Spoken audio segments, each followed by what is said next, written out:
शब्द सुने गए और वो हृदय में जाकर हमारी व्याकुलता पैदा कर दें। जैसे आज सुना कि तू देह रही शुद्ध बुद्ध आत्म तत्व है, हर विकार इससे मिटाया जा सकता है। पर वो टिके कैसे? वो शब्द हमारे अंदर जाकर के टिके कैसे? तो कह रहे ये चार बातें जिनमें हैं, तो परमार्थ के शब्द अंदर गूंजने लगते हैं और उसका परिवर्तन कर देते हैं। सबसे पहले संत कृपा होती है, तभी वो शब्द हमको सुनने को मिलते हैं। कभी कभी ऐसा होता है कि पूर्ण भ्रष्ट आदमी के कान में भी जो भगवान के भजन में मगन संत जन हैं, उनकी जब बातें पड़ती तो जबरदस्ती उनका परिवर्तन कर देती है। उनका पावर जो भजन का है, कृपा का है गुरुजनों के, वो शब्द के साथ जाता है और जीव का परिवर्तन कर देता है। पर उससे आगे बढ़ने के लिए, जैसे देखा गया 4-6 महीने तो ठीक चला, हम फिर फिसल गए। वो उनके वचन का पावर आपको बिल्कुल नार की स्थिति से ऊपर उठाया था। अब आपको संभल के चलना पड़ेगा। ऐसा नहीं कि जीवन भर बस वो काम कर जाएगा, नहीं, एक बार आपको निकाल के अब फिर दलदल में गिरोगे जाके तुम मरो। आगे ठीक से चलो। ठीक से कैसे चल पाएंगे? तो कह रहे गुरु शुश्रूषणम सत्य मक्रोधो दान में वच।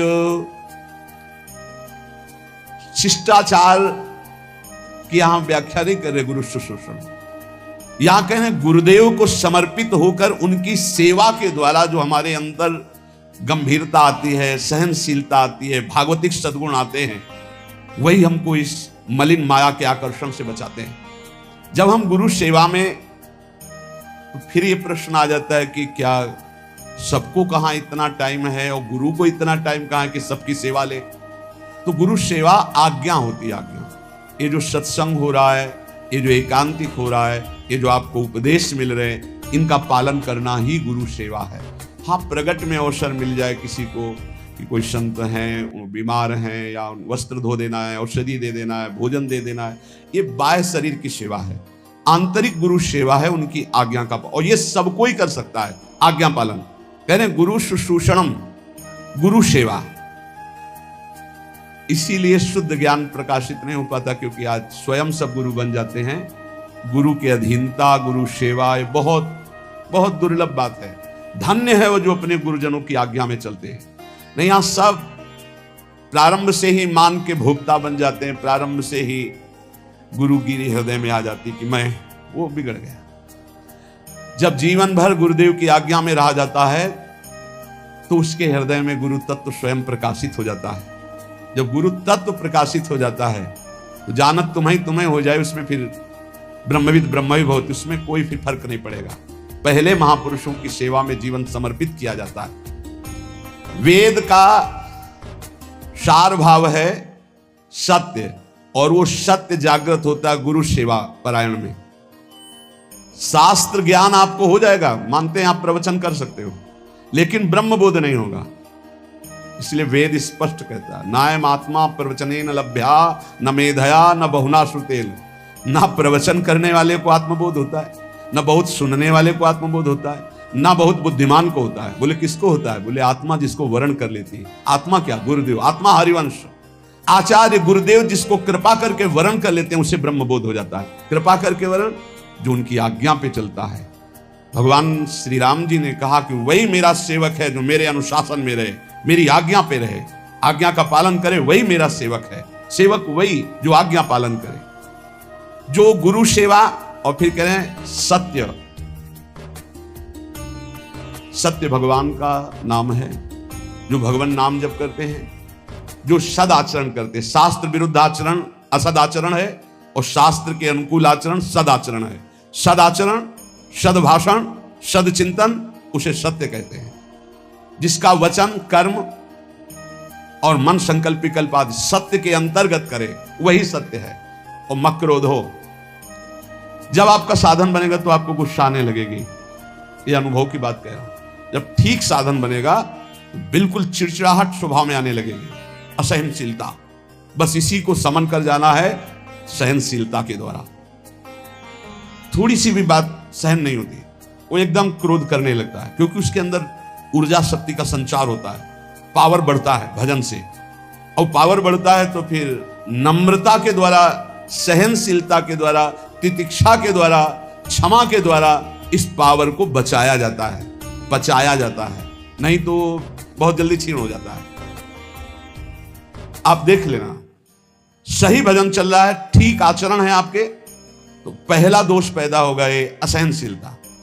अगर बात करें तो एक चिड़चिड़ाहट सी होगी, एक अच्छा नहीं लगेगा। जरा सा कोई गलती कर दे तो एकदम कड़वा स्वभाव, इसको शासन में ले। ये होता है, खुद अनुभव की बात कह रहा हूं, होता है। इसलिए कहा कि गुरुजनों की सेवा, सत्य आचरण, सत्य भाषण, सत्य विचार, और फिर कहा मक्रोध हो, अक्रोध, क्रोध ना करना। क्रोध के बहुत से आपके सामने उपाय भेजे जाएंगे जिससे आपको गुस्सा आ जाए, पर आप गुस्सा न कीजिएगा, नहीं तो आपका जो भागवतिक पावर बना है वो क्षय हो जाएगा। बाबा तो इतनी जोर की बात, उड़िया बाबा कहते हैं कि यदि क्षय करना है किसी को तो गुस्सा दिला दो, किसी के तप को क्षय करना है तो उसे गुस्सा दिला दो, और वो गुस्सा हो गया तो 1 महीने के भजन की ऊर्जा शक्ति क्षीण हो जाएगी। भजन तो नष्ट नहीं होता, लेकिन उससे जो अनुभूति होनी चाहिए वो नहीं होगी। सोचो, साल में 12 बार गुस्सा कर लिए तो बचा क्या आपके पास? इसलिए कौन सी दो रहा है, कानुभूतियां हो रही। सहनशीलता के द्वारा क्रोध का त्याग कर दे, गुस्सा त्याग कर दे। बहुत जल्दी गुस्सा आती है, और गुस्सा आते ही मन में प्रतिकूल चिंतन होने लगता है। भजन है और प्रतिकूल चिंतन हुआ, कहीं हो गया तो तुम्हारा भजन रुक जाएगा, तुम्हारा भजन का प्रभाव क्षीण हो जाएगा, आगे भजन की उन्नति नहीं होगी। इसलिए बहुत संभल के किसी से गुस्सा मत करो। और आएगा गुस्सा, माया ऐसे संयोग भेजेगी कि गुस्सा आ जाए, पक्का सहन कर जाओ। बहुत कठिन है सहन करना। अच्छा, आप जा रहे हो, कोई थूक दे आपके ऊपर, अरे 1 बार थूक दे, 2 बार थूक दे, 100 बार थूका एकनाथ जी के ऊपर।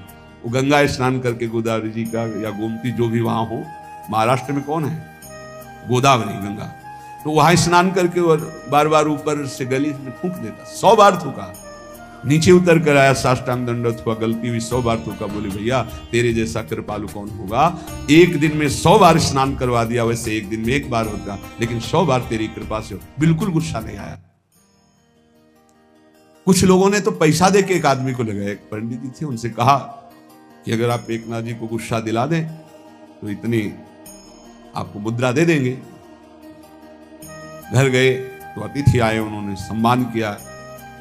जब उनकी पत्नी परोसने लगी तो पीठ में चढ़ गए। कुछ तो गुस्सा आएगा, तो बहुत संभाल के देखो, पीठ से गिरने ना पावे, इनको कोई कष्ट ना होने पावे, संभाल के। पत्नी का हम पहले से सावधान है, आप चिंता मत करो। तो उन्होंने सोचा ये तो फिर भी क्रोध, कितना उन्होंने उपद्रव किया। जब उपद्रव से बिल्कुल गुस्सा नहीं तो उनका थोड़ा गुस्सा हो जाते तो मुझे वो इतनी मुद्रा देकर भेजा गया। बोले भैया क्षमा करो, पहले बता देते कि हम मुद्रा के कारण आए हैं तो हम थोड़ी गुस्सा दिखा देते, जिससे तुम्हें मुद्रा मिल जाती। क्रोध नाम की चीज नहीं। जिन महापुरुषों ने भगवत साक्षात्कार किया, अक्रोध रहे वो, क्रोध नहीं। क्रोध होने से तप क्षीण हो जाता है। क्रोध बिल्कुल नहीं करना चाहिए, पर ध्यान रखना, जब क्रोध दिलाया जाए उस समय यह ध्यान रहे कि हमारे सामने प्रश्न उपस्थित किया गया कि हमें क्रोध नहीं करना है, और यह क्रोध कराएगा तो बच सकते हो। लेकिन उस समय माया आपको ये याद नहीं रहने देगी, उस समय फिर आपको गुस्सा आ ही जाएगा, पक्का आ जाएगा। क्रोध दिलाने वाली लीला आपके सामने साधकों को प्रायः होती रहती है। अगल बगल से, आसपास से कहीं गुस्सा नहीं करना, शांति से निर्णय करो। तुम्हारी परीक्षा हो रही, तुमको सहनशील बनकर आगे बढ़ना है। और फिर दान में उचर, ये सबके अंदर होना चाहिए। देत लेत मन शंकन धरे, बल अनुमान सदा हित करे। दूसरों को अभय दान से बढ़कर के कोई दान नहीं है, ये सब कोई दे सकता है, सबको करना चाहिए।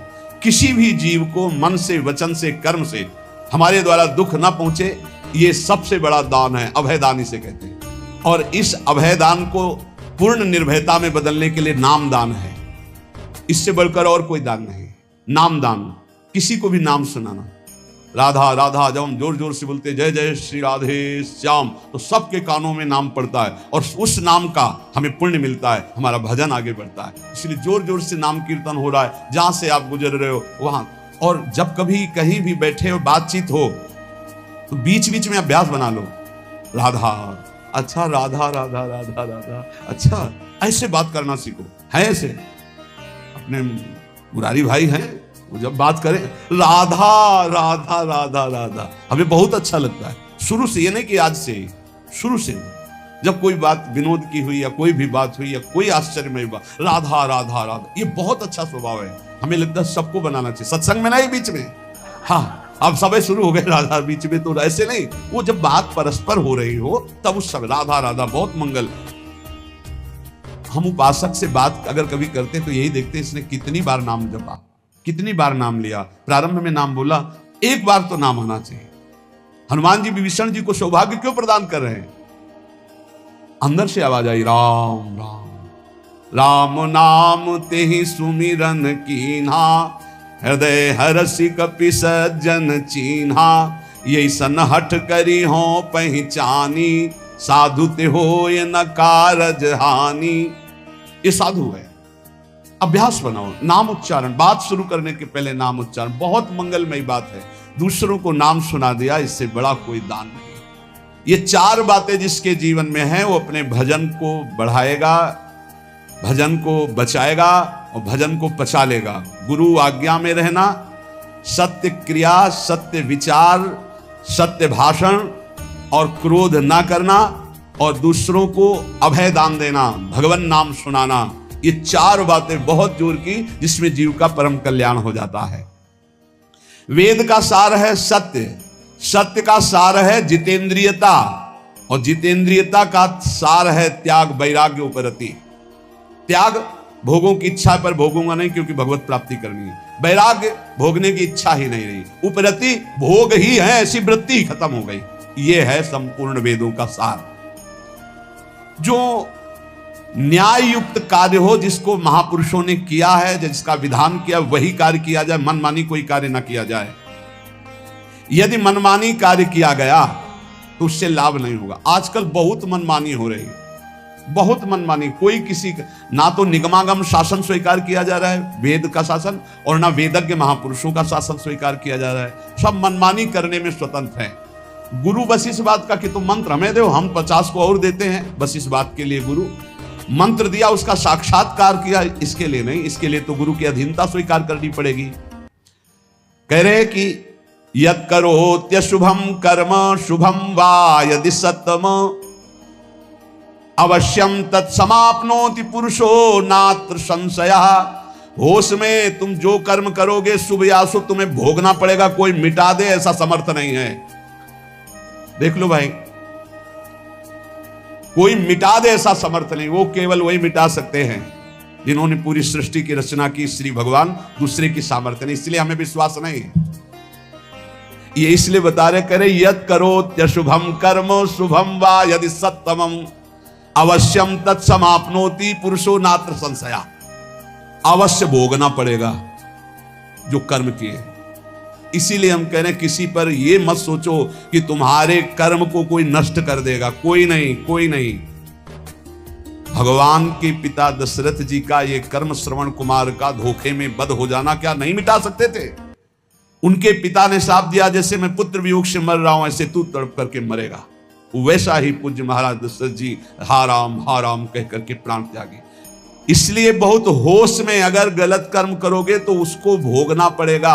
और ये भ्रम छोड़ दो कि कोई तुम्हारे दान पुण्य सेव संतरा देने करके तुम कोई जंतुर अंतुर बंधवा कर अपने पाप कर्म को मिटा दोगे।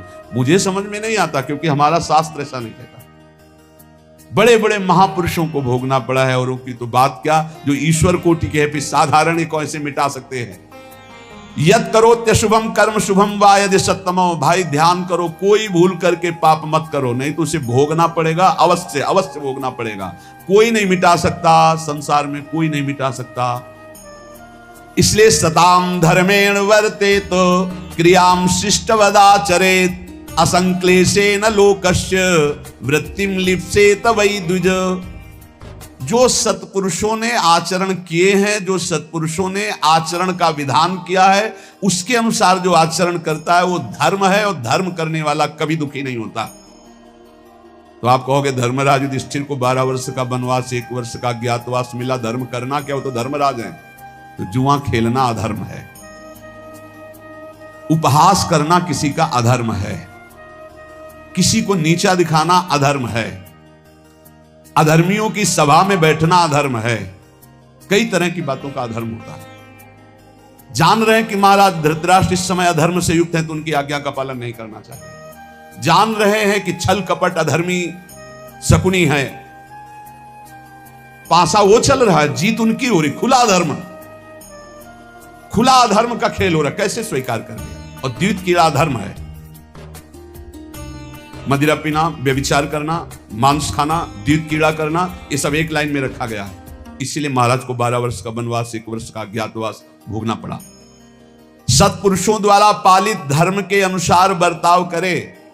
जो संत पुरुष आचरण करने का विधान करते हैं, शास्त्र विधान करता है, वैसे ही कभी दुख नहीं मिलेगा। ध्यान रखना, अधर्म करने पर ही दुख का परिणाम भोगना पड़ता है। ये जो हमारे नाना प्रकार के शारीरिक मानसिक क्लेश हैं, ये हमारे पाप कर्म का परिणाम है। भली भांति कोई भी कर्म करने के पहले विचार करो, तो अंदर से सबके भगवान सदगुरु रूप में बैठकर उत्तर देते हैं कि तुम गलत करने जा रहे हो, मत करना। दूसरे लोगों के किए हुए कर्म को देखकर मत करो। बहुत लोग ऐसा करते हैं। अब तो सब नरक जाएंगे, तुम भी जाओगे क्या? तुम सत्संगी हो, तुम्हारा विवेक जागृत होना चाहिए। सब अगर 1000 लोग हैं, 1000 गलत कर रहे हैं, तो एक सही चलो तुम अपने मार्ग पे, 1000 का अनुसरण नहीं करना। जीवन निर्वाह के लिए ऐसी वृत्ति अपनाओ जो धर्म पूर्वक हो, तो तुम सुखी रहोगे, तुम्हारा परिवार सुखी रहेगा। सब तरह से सावधान रहो कि तुम्हारे घर में अधर्म का 1 रुपया ना आने पावे। सावधान रहो। जैसे कुछ लोगों की मान्यता है कि संत जन अधर्म पचा सकते हैं। भीष्म पितामह जैसा महात्मा कोई होगा?